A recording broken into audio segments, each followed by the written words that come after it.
Welcome to the WP Training Kit video number 12, WordPress Dashboard Overview. In this video tutorial, we're going to learn everything about the WordPress dashboard. It is important to understand the functionality of all the options of the WP dashboard to use them effectively. So let's get started. So here, we have logged in our WordPress dashboard.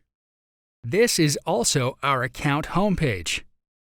Here you can see all your details, like the number of posts, total comments, and a number of pages. It's running on 2019 theme. You can save drafts also with draft title and its content. Below, there are WordPress events and news.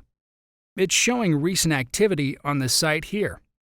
Like recent comments, you can trash, edit, or approve it from here. So there are updates, and the next option is posts with its sub-options, then media, and pages with their sub-options. Then comments, appearance, plugins, users, tools, and finally settings with their sub-options. You can also collapse this menu from this. Reopen it. On the top right, we have our account setting. You can edit your profile or log out from here. So that's pretty much everything with the dashboard. Thank you for watching. In the next video, we are going to learn how to add categories and tags in your posts. See you in the next video tutorial.